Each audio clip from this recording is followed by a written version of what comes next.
Question number 10 में आपसे पूछ रहे हैं कि एक मेटेलिक स्फीयर को आप कैसे चार्ज करेंगे विदाउट टचिंग। तो आंसर हो जाएगा आपका इंडक्शन से। इंडक्शन में हम टच नहीं करते हैं। और होता क्या इंडक्शन में, ज़रा देखते हैं। इस सवाल में जो पूछा गया है आपको पॉजिटिवली चार्ज करना है। हम पहले नेगेटिव देख लेते हैं, फिर साथ में पॉजिटिव भी देखेंगे। तो देखिए, एक स्फीयर आपके सामने नज़र आ रहा है। It is uncharged, this is uncharged sphere. अब इसमें जो अंदर चार्जेस नज़र आ रहे हैं, ये चार्जेस प्लस और माइनस इसके अंदर होंगे, क्योंकि ये एटम का बना हुआ है। एटम में प्लस और माइनस दोनों होते हैं। तो लेकिन ये प्लस और माइनस इसके ऊपर इस तरह से हैं कि ये दिस इज़ न्यूट्रल। इसको हमें चार्ज देना है। और संग में ध्यान रखिए, इसको हमने एक इंसुलेटिंग स्टैंड के ऊपर रखा हुआ, ताकि कोई भी चार्ज या अर्थ से इसका कांटेक्ट नहीं रहे। अब हम क्या करते हैं, हम यहाँ पर एक दूसरा स्फीयर लेके आएंगे, और वो स्फीयर नेगेटिवली चार्ज ले लेते हैं अभी फ़िलहाल। तो इस पर पॉजिटिव आएगा। और अगर हम इसको पॉजिटिवली चार्ज स्फीयर को लाते हैं तो इस पर नेगेटिव आएगा। देखिए कैसे। अब हम क्या करें, क्योंकि हम जानते हैं इंडक्शन में ऑलवेज अपोजिट चार्ज आता है। This is our basic knowledge. तो इस पे हमें देना है, अभी फ़िलहाल फर्स्ट केस में लेते हैं इसको। अगर हमें नेगेटिव चार्ज करना है, तो नेगेटिव चार्ज करने के लिए हम इस पर कैसे लेके आए, पॉजिटिव। और पॉजिटिव आने से क्या होगा, ये चार्ज सेपरेशन होगा। इसमें इस हिस्से की तरफ नेगेटिव आ जाएंगे और इस हिस्से पर पॉजिटिव आ जाएंगे। देखिए कैसे। ये जो लेके आ रहे हैं हम, ये देखिए, ये प्लस का बना हुआ है राइट हैंड वाला, this is plus.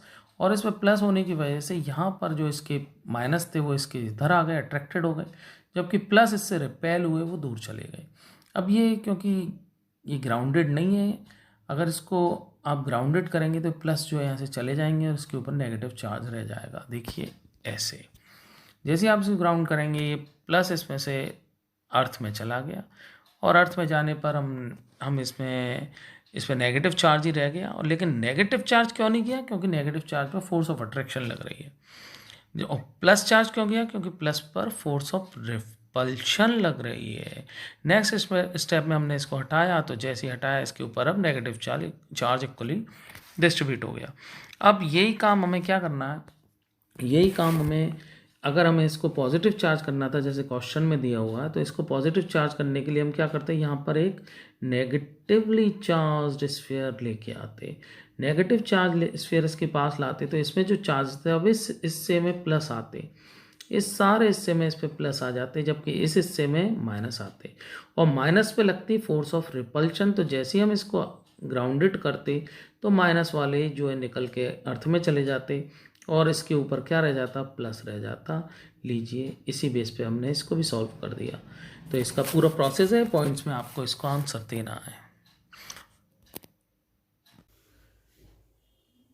Question number 11 को देखते हैं कि हमें ये प्रूव करना है कि इस दुनिया में दो ही तरह के चार्जेस होते हैं, या तो पॉजिटिव या फिर नेगेटिव। थर्ड तरह का चार्ज तो प्रेजेंट ही नहीं है। तो देखिए, इसके लिए क्या करें, हमने एक एबोनाइट की रॉड लिया है, ये ले ली। एक फर ले लीजिए, इससे इसको रगड़ते हैं। इसको रगड़ते हैं तो रॉड नंबर 1 पर एक चार्ज आएगा। ये रॉड नंबर 1 के ऊपर, ये 1 मीन्स दिस रॉड। और एक और रॉड लेते हैं एबोनाइट की, वो फिर दोबारा रगड़ते हैं, तो इस सेकंड पर भी एक चार्ज आएगा। अब इन दोनों को हम जब नजदीक लाते हैं, तो हम पाते हैं कि ये वाली रॉड जो है रिपेल होती है। हमने ऐसे देखा, ये एक्सपेरिमेंट है, ऐसा होता है कि जब आपस में दो रगड़ी हुई चार्ज्ड एबोनाइट रॉड्स को एक दूसरे के नजदीक लाते हैं, तो रॉड्स रिपेल होती हैं। ओके। अगर हम एक ग्लास रॉड लेते हैं, उसको रब करते हैं, दूसरे एक ग्लास रॉड और लाते हैं, उसको रब करते हैं, तो उनके साथ में भी सेम यही कंडीशन होती है। अब ये मैंने ग्लास रॉड लगा दी और इसके पास में एक ग्लास रॉड में लेके आया दूसरी वाली, तो हमने अगेन पाया कि ये भी रिपेल कर रही हैं। अब यहां देखना, ध्यान देने की बात है, रब करने के बाद दोनों ग्लास रॉड पर सेम तरह का चार्ज आया होगा, एबोनाइट पर भी सेम ही प्रकार का, सेम टाइप का चार्ज आया होगा। ठीक है। लेकिन अब इसमें मजे की बात क्या होती है डियर ऑल, कि अगर हम इस रॉड के नजदीक में फर्स्ट के, ये फर्स्ट कौन सी है हमारी, दिस वन एबोनाइट, इसके साथ में अब मैं जो सेकंड को लेके आता हूं और वो सेकंड मेरा कौन सा चूज किया, ये वाला, तो ये सेकंड क्या है, गिलास है। अगर हम इसको एक दूसरे के पास लाते हैं तो अब इनके बीच में क्या हो जाता है, अट्रैक्शन। तो हमारा यही एक्सपेरिमेंट प्रूव कर देता है कि इस संसार में दो ही तरह के चार्जेस मौजूद हैं। Got it? अब ये कैसे प्रूव हुआ, क्योंकि इनके ऊपर सेम चार्ज आया होगा, let it be negative charge, हम बाय कन्वेंशन मान लेते हैं कि इनके ऊपर नेगेटिव चार्जेस आते हैं। एबोनाइट के ऊपर हमने कन्वेंशन से माना हुआ है कि नेगेटिव चार्ज आता है, इनके ऊपर प्लस चार्ज मान लिया जाता है। ग्लास रॉड को सिल्क से रगड़ने पर ग्लास पर हम पॉजिटिव मान लेते हैं। तो ये again same charges repel while opposite charges attract। इससे हमने इस बात को प्रूव कर दिया। लीजिए क्वेश्चन नंबर 12 को देखते हैं। Q1 plus Q2 is equal to 0, ये एक चीज आपको क्या रिप्रेजेंट करती है, तो ये रिप्रेजेंट क्या करती है, देखिए आप इसको इधर शिफ्ट करा दीजिए, Q1 is equal to minus Q2, और जब भी इज इक्वल टू का बीच में साइन है, इज इक्वल टू आता है, तो इसका मतलब दोनों के ऑलवेज रिमेंबर रखना आपको कि मैग्नीट्यूड सेम, बट यहां माइनस, ये प्लस, इसका मतलब नेचर इज अपोजिट। तो आपको इतना से इसका आंसर हो जाएगा। लीजिए क्वेश्चन नंबर 13 को देखते हैं कि इसमें बोला गया है कि ये शो करिए कि इलेक्ट्रिक डायपोल को शो करना है हमें, remember show means we have to prove करना है हमें ये बात कि जब भी इलेक्ट्रिक डायपोल को यूनिफॉर्म इलेक्ट्रिक फील्ड में रखा जाता है तो इनमें ट्रांसलेटरी मोशन नहीं होता। ट्रांसलेटरी मोशन, स्थानांतरण गति इनके मध्य में नहीं होती, ये हमें प्रूव करना है। This we have to prove. तो देखिए इसका एक वीडियो जो है हमने बनाया हुआ है इलेक्ट्रिक डायपोल, उसकी लिंक मैं इसमें आपको भेज देता हूं डिस्क्रिप्शन बॉक्स में, आप चाहें तो उस वीडियो को देख लीजिए, उससे आपके कंसेप्ट बहुत क्लियर होंगे। अब देखिए अभी अभी हमने जो क्वेश्चन किया था उसमें ये प्रूव किया था कि इसके ऊपर चार्जेस के ऊपर इलेक्ट्रिक फील्ड में फोर्स लगती है, उसको हम लिखते हैं QE। डायरेक्शन दीजिए, इधर लगा दी, इसके ऊपर लगाइए QE, अगेन डायरेक्शन दीजिए, इधर लगा दी। क्यों? प्लस की डायरेक्शन ऑलवेज इलेक्ट्रिक फील्ड की तरफ लगानी है, माइनस की डायरेक्शन इलेक्ट्रिक फील्ड के अपोजिट लगानी है। ध्यान रखिएगा, इधर लगा दी। अब देखिए मैग्नीट्यूड को चेक करिए, तो देखिए मैग्नीट्यूड हमें लिखना है इसी तरह से, अगर आप ऐसे नहीं लिखेंगे तो नंबर कट जाते हैं, ध्यान रखिएगा। मैग्नीट्यूड इज सेम, किसका मैग्नीट्यूड? ऑफ फोर्स, यानी force magnitude is same, but direction is opposite. मैंने अभी अभी बताया था कि जब भी एरोज एक दूसरे के अपोजिट जाते हैं, इसका एरो इधर गया, इसका एरो इधर गया, तो एफ नेट जो है वो कितनी हो जाती है? एफ नेट जो कितनी हो जाएगी? वो हो जाएगी 0, क्योंकि इनके मैग्नीट्यूड सेम है। करेक्ट? तो हम क्या लिखेंगे एफ नेट को? इसकी बदली लिखेंगे QE पॉजिटिव डायरेक्शन में, इसकी बदली लिखेंगे माइनस QE। माइनस क्यों लगा है? क्योंकि इधर जा रहा है, तो इससे एफ नेट हमारी कितनी हो जाएगी? 0। और एफ नेट अगर हमारी 0 हो जाएगी तो हमारा ट्रांसलेटरी मोशन नहीं होगा। ट्रांसलेटरी मोशन का मतलब ये इधर से ऐसे मूव करें, ये ट्रांसलेटरी मोशन होता है। जैसे मैं पेन को इधर से दूसरी जगह उठा के ले जा रहा हूं, दिस इज ट्रांसलेटरी मोशन, यानी स्थानांतरण गति। करेक्ट? लीजिए क्वेश्चन नंबर 14 हमारे सामने मौजूद है। इसमें हमें प्रूव करना है, हमें इसमें पता करना है कुछ। एक चार्ज रॉड है R, एक चार्ज रॉड लीजिए, सपोज मैं इसमें बना देता हूं, ये R है, इसके ऊपर कोई भी चार्ज हो सकता है, सपोज मैं इसके ऊपर मान लेता हूं प्लस। अब दूसरी बार में बोल रहे हैं कि एक और चार्ज रॉड है, ये भी चार्ज रॉड है, इसका नाम है P। अब इसका चार्ज हमें देना है इसके ऊपर, तो इसमें लिख रहा है अट्रैक्टेड। इन दोनों के बीच में क्या है? अट्रैक्शन है। तो अट्रैक्शन का अभी अभी हमने प्रूफ किया था, अट्रैक्शन कब होता है, जब चार्जेस अपोजिट नेचर के होते हैं। अगर ये प्लस मानी थी तो इस पे माइनस आएगा, इसको अगर आप माइनस मानते तो इस पे प्लस करते। तो कोई भी एक केस हम ले सकते हैं। सपोज हमने इसको प्लस माना है तो इस पे क्या आएगा डियर ऑल, माइनस आएगा। ऐसा सवाल बोल रहा है अट्रैक्शन की वजह से। अब दूसरी बात बोल रहे हैं इसमें, while the charge dot Q, एक क्यू और ले आइए, एक रॉड और लेके आए हैं, और वो रॉड है कैसी, क्यू है उसका नाम। अब उसमें बोल रहे हैं कि ये क्यू जो रॉड है ये रिपेल्ड होती है by the charge dot P, P से रिपेल होती है। ये पी से इन दोनों के पास लाते हैं तो ये रिपेल होती है। इसका मतलब रिपेल कब होगी, इसमें दोनों पे सेम चार्ज होगा, रिपेल होगी। ये दोनों रिपेल होती हैं, करेक्ट। इसको रिपेल कर देते हैं, रिपेल होती है तो इस पर चार्ज चढ़ा देते हैं, इस पे आएगा माइनस। अब सवाल में पूछा गया है कि what will be the nature of force between Q and R, इनके बीच में आपको क्या एफ का नेचर नजर आ रहा है। एफ का नेचर मतलब अट्रैक्शन या रिपल्शन। अब जरा चार्ज देख लीजिए, चार्ज आपको इन दोनों के ऊपर, उस पर प्लस, इसके ऊपर माइनस, तो डेफिनेटली ये फोर्स अट्रैक्शन की होने वाली है। नेक्स्ट क्वेश्चन को देखते हैं, क्वेश्चन नंबर 15। इसमें बोल रहे हैं कि test charge should be very small. देखिए सबसे पहले टेस्ट चार्ज का काम क्या होता है डियर ऑल। मान लीजिए हमारे पास यहां पर आपके सामने खाली जगह मौजूद है। अब हमें इसमें पता करना है कि यहाँ इलेक्ट्रिक फील्ड है कि नहीं है। तो हम क्या करते हैं, यहां पर एक चार्ज को रख देते हैं। ये मैंने बना दिया, चार्ज लेके आए हमने, इस पर रख दिया, ये रख दीजिए चार्ज। अब यहाँ इलेक्ट्रिक फील्ड होगी तो इसके ऊपर F equals to Q E लगेगा, जिससे ये मूव करेगा। या तो इधर मूव करेगा अगर प्लस का रखा हुआ है आपने, या फिर इधर मूव करेगा। दोनों में से एक ही जगह मूव करेगा कि नहीं करेगा, करेक्ट। ये मूव करेगा। तो जैसे ही अगर ये मूव कर गया तो हम कहेंगे कि यहां पे इलेक्ट्रिक फील्ड है, इलेक्ट्रिक फील्ड इज प्रेजेंट।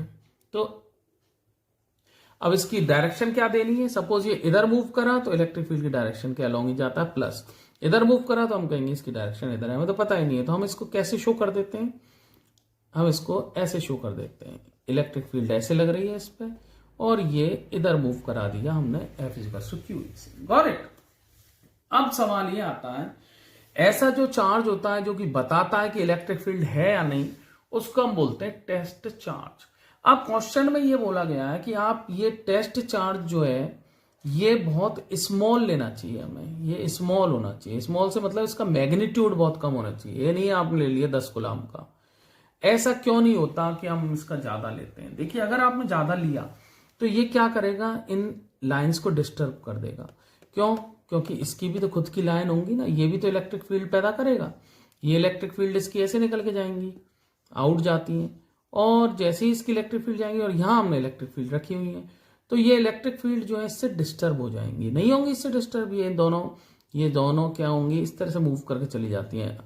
काटती तो है नहीं, काटती नहीं है तो एक दूसरे के रास्ते से उनको हटना पड़ेगा। तो ये देखिए ओरिजिनल इलेक्ट्रिक फील्ड को हमने डिस्टर्ब कर दिया। लेकिन अगर हमने इस क्यू को बहुत छोटा लिया हुआ है, वेरी स्मॉल, तो वेरी स्मॉल जो अगर टेस्ट चार्ज को लेते हैं तो क्या होगा, इसकी इलेक्ट्रिक फील्ड बहुत नेग्लिजिबल होंगी, बिल्कुल कम। तो जब इसकी इलेक्ट्रिक फील्ड बहुत नेग्लिजिबल होंगी तो ये इन इलेक्ट्रिक लाइंस को डिस्टर्ब नहीं करेगा। This is our answer. इसको हम इसलिए छोटा लेते हैं ताकि जो इलेक्ट्रिक फील्ड जिसमें इसको रखा गया है वो डिस्टर्ब ना हो। देखिए आपके सामने क्वेश्चन नंबर 16 है, बहुत इंपॉर्टेंट क्वेश्चन है। इस क्वेश्चन की खास बात क्या है, इस क्वेश्चन के ऊपर बहुत तगड़ा कंफ्यूजन रहता है, लेकिन अगर आज आप इस वीडियो को देख रहे हैं तो डेफिनेटली आपका ये कंफ्यूजन हमेशा के लिए दूर होने वाला है। थोड़ा सा कंसंट्रेशन बस आप कर लीजिएगा। इस क्वेश्चन में कह रहे हैं कि 2 ग्राम कॉपर का स्फीयर है। ये लीजिए 2 ग्राम कॉपर का स्फीयर हमने बना लिया। अब इस क्वेश्चन में बोला गया कि इसमें एटम्स हैं, एटम्स भी बना लेते हैं। देखिए 1 2 3 कितने एटम्स बनाए इसमें, क्योंकि हर चीज एटम की मिलकर बनी होती है ना, तो इसमें भी एटम कितने, इसमें लिखा हुआ है 2 × 10⁻22 एटम्स हैं, करेक्ट। अब ये 2 × 22 एटम्स हैं। अब इसमें बोल रहे हैं कि एक एटम के ऊपर चार्ज भी है, वो है 29e। इसमें बोला है कि जो चार्ज है एटम के न्यूक्लियस पर वो है 29e। Got it? ध्यान रखना हमें 29e इसके ऊपर चार्ज है। तो डेफिनेटली आप मुझे बताइए इसके ऊपर चार्ज है 29e का, तो क्या इस स्फीयर के ऊपर चार्ज नहीं होगा क्या? डेफिनेटली होगा। आप कहेंगे यस सर जरूर होगा, क्योंकि इसमें सवाल में ये न्यूट्रल एटम नहीं है, ये एटम न्यूट्रल नहीं है, क्योंकि इस पर 29e का चार्ज है, ऐसा क्वेश्चन बोल रहा है। अदरवाइज एटम्स तो न्यूट्रल होते हैं, लेकिन अब ये न्यूट्रल नहीं है अकॉर्डिंग टू क्वेश्चन। पहली बात तो ये हो गई। जब ये न्यूट्रल नहीं है तो इस स्फीयर के ऊपर चार्ज भी आना है। कितना आना है? एक पे चार्ज है 29e, 2 पे चार्ज हो जाएगा 2 इंटू 29e, 3 पे हो जाएगा 3 इंटू 29e। आप इन 29e को जोड़ते जाएंगे। कितनी बार जोड़ें? आप इसको 2 इंटू 22 पावर टाइम्स जोड़ दीजिए, तो इसके ऊपर चार्ज कितना आएगा? 1 से तो आएगा देखिए 29e, 2 से आएगा 2 इंटू 29e, 3 से आएगा 3 इंटू, और कितने एटम्स हैं इसमें? इसमें एटम्स हैं 2 इंटू 10^22, तो इसके ऊपर जो चार्ज आएगा इतना आएगा। पहली बात तो ये बिल्कुल क्लियर हो जानी चाहिए कि इसके ऊपर इतना चार्ज है मौजूद। करेक्ट? समझ में आ गई? अब ये चार्ज इसके ऊपर मौजूद है तो डेफिनेटली ये तो तय हो गया होगा, चार्ज इस पे आया होगा, इसमें से इलेक्ट्रॉन निकले होंगे। ध्यान दीजिए सवाल में, इसमें से चार्ज हमेशा हमने पढ़ा हुआ है क्वांटाइजेशन में, इलेक्ट्रॉन के ट्रांसफर से आता है, तो इसमें से इलेक्ट्रॉन निकले होंगे। अब कितने इलेक्ट्रॉन निकले होंगे जी, वो निकालने के लिए क्या करें? Q इजिकल्स टू एन ही लगाएं कि नहीं लगाएं? बोलिए, यही लगाएं। यहाँ Q कितना है हमारा? Q ये रहा हमारा 2 into 10^22 into 29e is equals to n into e. तो ये लीजिए इलेक्ट्रॉनों की संख्या आपके पास में आ गई। तो इसका मतलब इसको तो लिख लो n1। n1 क्यों लिखा है मैं बता दूंगा। 2 इंटू 10^22 इंटू 29 इलेक्ट्रॉन इसमें से निकले होंगे। और लीजिए इसको भी कर लें, 29 इंटू 2 कर लेते हैं। 29 इंटू 2 हमें मिलता है 58। इसको भी लिख लेते हैं। ये हमारे पास में इतने इलेक्ट्रॉन निकाले तब इस पर चार्ज आया इतना। ये तो हो गया पहला पार्ट। सवाल में ध्यान रखना, पार्ट के हिसाब से चलना इस सवाल में। अब दूसरे पार्ट में बोल रहे हैं कि how many fraction of electron, misprint है किताब में तो फ्रैक्शन लिख लेना। How many fraction of electrons would have to be removed for 2 microcoulomb. अब तो जी इतना चार्ज है इस पे, लेकिन दिक्कत क्या है कि हमें तो इस पे चार्ज बनाना है, ये कितना 2 माइक्रोकूलम इतना बनाना है ना इसके ऊपर चार्ज। तो इतना चार्ज जो आएगा तो उस चार्ज के लिए भी तो इलेक्ट्रॉन निकाले होंगे हमने। उन इलेक्ट्रॉनों को मान लीजिए हम कह देते हैं n2 यानी n इलेक्ट्रॉन, तो उसमें भी लगा दीजिए Q इजिकल्स टू n ही। 2 कंडीशन लिए, सेपरेट करके ही होना ये क्वेश्चन को। पहली कंडीशन क्लियर समझ लो, इतना है इसके ऊपर। दूसरी कंडीशन में इसके ऊपर 2 माइक्रोकूलम का चार्ज आता है सपोज करें, तो उसमें कितने इलेक्ट्रॉन निकाले होंगे हमने? n इजिकल्स टू, अब यहाँ Q क्या लिखना है? इतना लिखना है 2 इंटू 10⁻⁻6 अपॉन 1.6 इंटू 10⁻⁻19। बोलिए नंबर ऑफ इलेक्ट्रॉन्स आपको क्लियर हो गए।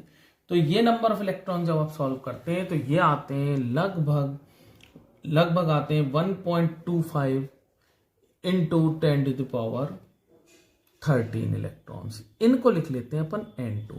अब सवाल में पूछा है, देखिए 2 इलेक्ट्रॉन मिल गए आपको, n1 और n2। अब सवाल में कुछ नहीं रहा, आपका क्वेश्चन हो चुका है। इस क्वेश्चन के हिसाब से चलते हैं। Number of fraction of electrons हमें निकालने, तो फ्रैक्शन ऑफ इलेक्ट्रॉन्स हमें जो निकालने हैं वो बहुत सिंपल हो जाएंगे। आप फ्रैक्शन ऑफ इलेक्ट्रॉन्स में क्या करिए, आप फ्रैक्शन निकाल दीजिए। फ्रैक्शन में पहले छोटा वाला लिख लीजिए n2 अपॉन n1। जैसे इन दोनों को डिवाइड कराते हैं आप 1.25 इंटू 10⁻13 डिवाइड करा दीजिए 58 इंटू 10⁻22 से, and you get this answer to be 2.5, nearly 2 into 10⁻11। Here comes question number 17. Two identical metal sphere of equal mass are taken. ले लेते हैं दो identical spheres ले लेते हैं, मास इन दोनों के सेम रखते हैं m और n. Now they are saying कि one of them is given negative charge and other is positively charged. Okay. अब हमें इस तरह से इसमें अरेंजमेंट करना है कि एक को नेगेटिव और दूसरे को पॉजिटिव मिले. तो दूसरे को पॉजिटिव मिल रहा है तो डेफिनेटली आपने से इसमें से इलेक्ट्रॉन निकाले होंगे. एक में से इलेक्ट्रॉनों को आप निकाल दीजिए और दूसरे में इलेक्ट्रॉनों को आप ऐड कर दीजिए. तो इसमें इलेक्ट्रॉन आएंगे तो इसके ऊपर अब चार्ज क्या आएगा, माइनस, और इसमें से निकलेंगे तो इसके ऊपर चार्ज आएगा पॉजिटिव. अब ये पूछ रहे हैं कि would there be any difference in the mass, क्या मास में कोई अंतर होगा. तो देखिए बहुत सारे इलेक्ट्रॉन हमने इसमें से निकाले और इलेक्ट्रॉन के ऊपर एक के ऊपर मास होता है 9.1 इंटू 10⁻³ kg. तो इसका मतलब इसका मास तो निकला है, इलेक्ट्रॉन तो कम हुआ होगा और इसमें ऐड हुए हैं तो इसका मास इंक्रीज हुआ होगा. तो ये आंसर हो जाएगा अपना कि mass will decrease for positively charged sphere while for negatively charged sphere the mass is going to be increased. Question number 18 को देखते हैं. बहुत इंपॉर्टेंट क्वेश्चन है कि इलेक्ट्रिक फील्ड जो है अगर आप पॉइंट चार्ज से जाते हैं r दूरी पर, तो पॉइंट चार्ज से r दूरी पर अगर आप जाते हैं तो उसमें इलेक्ट्रिक फील्ड में डिक्रीमेंट होता है. कैसे होता है, E = kq/r² होता है. तो इसका मतलब E यहां पर प्रोपोर्शनल होता है r² के, इनवर्सली प्रोपोर्शनल. अगर आप डाइपोल की बात करते हैं तो डाइपोल में अगेन अगर आप डाइपोल से जाते हैं, सेंटर से अगर आप ऊपर की तरफ जाते हैं तो अगेन यहां पर E का जो डिक्रीमेंट होता है वो फॉर्मूला क्या होता है, E = kp/r³. और अगर आप इधर जाते हैं तो इधर भी एक्सियल पर भी E = क्या आता है, 2kp/r³. Got it. तो दोनों जगह पर जाने में ये तय हो गया कि यहां पर E is proportional to r² और डाइपोल के लिए E is proportional to 1/r³ हो गया. ये डाइपोल के लिए हो गया, ये पॉइंट चार्ज के लिए हो गया. अब बताइए कि इसमें जो रेट ऑफ फॉल है, रेट ऑफ फॉल का मतलब कि आप सेम दूरी पर अगर दोनों पर जाते हैं तो क्या रेट ऑफ फॉल दोनों में सेम रहनी है. बिल्कुल सेम नहीं रहनी है, क्योंकि रेट ऑफ फॉल यहां पर r³ इलेक्ट्रिक फील्ड कमी हो रही है r³ की, जबकि यहां पर हो रही है r² के हिसाब से, इसलिए रेट ऑफ फॉल होगा वो इलेक्ट्रिक डाइपोल में ज्यादा होने वाला है. आप इसको एग्जांपल से समझ सकते थे कि सपोज करो मैं 2 मीटर इसमें चलता हूं और 2 मीटर डाइपोल में चलता हूं, किसी भी डायरेक्शन में जा सकते हैं. तो आप जैसे ही इसमें जाते हैं 2 मीटर दोनों तरफ, तो रेट ऑफ फॉल हम इस फॉर्मूला में लगा के देखते हैं. जैसे ही हम इसमें देखते हैं तो रेट ऑफ फॉल हमें डाइपोल के लिए ज्यादा नजर आता है. क्वेश्चन नंबर 19 को लेते हैं. इसमें law of conservation of charge लगाना है. तो पहली इक्वेशन आप देख रहे हैं 1h1 4be9 = x और 0n1. तो हमें इसमें क्या करना है कि देखिए law of conservation of charge लगाना है. तो आपको ये ध्यान रखना है कि जो नीचे दी हुई चीजें हैं वो ही चार्जेस हैं. जैसे यहाँ पे 1h1 है और यहां पर हमारा 4be9 है और इससे हमें मिल रहा है x. ये x हमें तलाशना है और यहां संग में इक्वेशन है 0n1. अब लॉ ऑफ कंजर्वेशन कैसे लगाना है, ऊपर के तो आपको भूल जाइए. ऊपर तो मैंने आपको बताया था, ऊपर तो मास होता है, बट जो नीचे होता है दिस इज चार्ज. नीचे जो भी लगा हुआ है ये चार्ज है. अब लॉ ऑफ कंजर्वेशन कैसे लगाना है, ये जो निशान लग रहा है ना, इससे पहले चार्ज और इसके बाद में चार्ज हमें बराबर रखना है. लॉ ऑफ कंजर्वेशन क्या कहता है, charge can neither be created not destroyed. तो शुरुआत में चार्ज देखिए, इक्वेशन से पहले कंबाइन होने से पहले ये इनिशियल कंडीशन में चार्ज देखिए. तो टोटल चार्ज यहां पर कितना है, टोटल चार्ज यहां पर है 1 + 4e. ई तो हमें लगाना पड़ता है यहां पर, ये ध्यान रखिए, क्योंकि एक इलेक्ट्रॉन के बराबर चार्ज होता है. तो टोटल चार्ज यहां पर हमारा आता है 5e और बाद में भी हमारा यहां पर जो टोटल चार्ज है वो यहां पर 5 आना चाहिए. अब ये 5 आना चाहिए, यहां पर तो 0 ऑलरेडी दे ही चुके हैं, ये 0 है. तो इसका मतलब इनका सम 5 आना चाहिए, तो यहां पर 5 आना चाहिए ताकि 5 + 0 = 5 आए. तो शुरुआत का चार्ज 1 + 4 5, बाद का चार्ज 5 + 0 दैट मीन्स 5. तो इसका मतलब x वो होगा जिसके ऊपर 5 इलेक्ट्रॉन्स होंगे. तो आप जरा इसमें चेक करिए, hydrogen, helium, lithium, beryllium, boron. तो ये बोरोन के ऊपर 5 इलेक्ट्रॉन्स, तो इसका मतलब ये X जो है बोरोन हो जाएगा। नेक्स्ट क्वेश्चन को देखते हैं, इसमें बी पार्ट को। बी पार्ट में अगर आप गौर करें तो बी पार्ट में जो नजर आ रहा है वो ये आ रहा है डियर ऑल। इसमें आप लगा के देखिए खुद 6C12 1H1 गिव्स X। तो मैं डायरेक्ट इसमें टोटल चार्ज इनिशियल कंडीशन में लिख लेता हूं। टोटल चार्ज हो जाएगा 1, total charge 6 plus 1 initial condition मतलब एरो से पहले 7, और बाद में बोल रहे हैं X, तो X पर भी क्या आना चाहिए हमारा 7 आना चाहिए। तो 7 किसके लिए हो जाएगा? Hydrogen, helium, lithium, beryllium, carbon, boron, nitrogen. तो ये हमारा एलिमेंट हो जाएगा नाइट्रोजन। Got it. अब थर्ड को देख लेते हैं।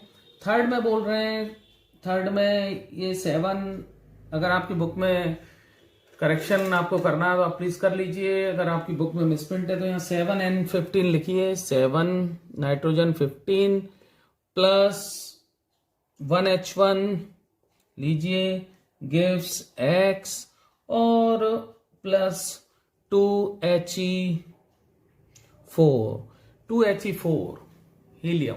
तो इसमें अगर हम लगाते हैं इसको तो शुरुआती चार्ज हमें देखना है। इसे शुरुआती एरो से पहले हमारे पास में कितना है 8, एरो के बाद यहां पर कितना आना चाहिए 8 आना चाहिए। तो ये तो ऑलरेडी 2 है, तो यहां पर कितना होना चाहिए 6।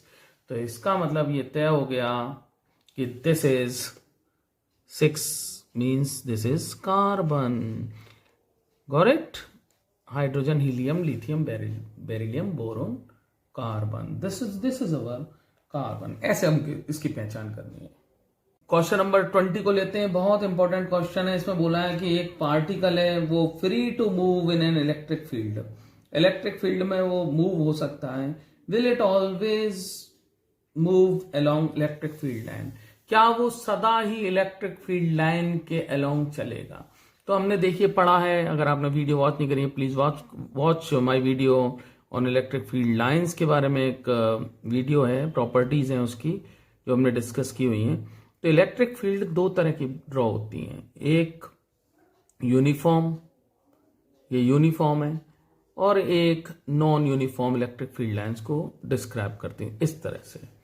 तो ये दोनों जो हैं इनमें अगर आप चार्ज को रखते हैं तो चार्ज ऑलवेज क्या होता है, ये नॉन यूनिफॉर्म है, this is non uniform electric field lines. तो ये नॉन यूनिफॉर्म इलेक्ट्रिक फील्ड को रिप्रेजेंट कर रही हैं और ये यूनिफॉर्म इलेक्ट्रिक फील्ड को रिप्रेजेंट कर रही हैं। अब जरा देखिए हम क्या करते हैं कि अगर ये इन लाइंस पर किसी भी पॉइंट पर हम टेंजेंट ड्रॉ करते हैं ना, वो टेंजेंट जो है इलेक्ट्रिक फील्ड की डायरेक्शन को दिखाता है। यानी tangent shows electric field direction. इतनी बात क्लियर है? तो यहां पर आप टेंजेंट ड्रॉ करिए तो देखिए टेंजेंट तो इस पॉइंट पर यहीं आएगा, इस पर भी इधर ही आएगा, इस पर भी इधर ही आएगा। तो यहां अगर आप चार्ज को रखते हैं अलोंग का मतलब प्लस क्यू को रखते हैं तो इधर जाएगा, माइनस क्यू को रखते तो वो अपोजिट जाता। तो देखिए अलोंग ही जा रहा है, इन लाइंस के अलोंग ही चल रहा है। लेकिन अगर आपने यहां पर चार्ज को रख दिया तो यहां पर चार्ज किसके अलोंग जाएगा, इलेक्ट्रिक फील्ड के जाएगा। लेकिन यहां पर इलेक्ट्रिक फील्ड तो है इस डायरेक्शन में, यानी कि हमारा जो चार्ज पार्टिकल इस डायरेक्शन में मूव करेगा, जबकि हमारी इलेक्ट्रिक फील्ड जा रही है ऐसे। तो इसलिए हम कहेंगे कि ये जरूरी नहीं है कि ऑलवेज इलेक्ट्रिक फील्ड लाइंस के अलोंग ही चार्ज पार्टिकल ट्रेवल करता है। तो इसका आंसर क्या हो जाएगा, ध्यान रखिए, बहुत इंपॉर्टेंट क्वेश्चन है कि सिर्फ यूनिफॉर्म इलेक्ट्रिक फील्ड लाइंस अगर हैं तो ही चार्ज पार्टिकल उस लाइंस के अलोंग जाएगा। अगर नॉन यूनिफॉर्म इलेक्ट्रिक फील्ड है तो उसके अलोंग कभी भी इलेक्ट्रिक फील्ड लाइंस के अलोंग चार्ज पार्टिकल नहीं जाएगा। Got it? तो वो वहां कहां जाएगा, वो जाएगा उस लाइन पर टेंजेंट की डायरेक्शन में।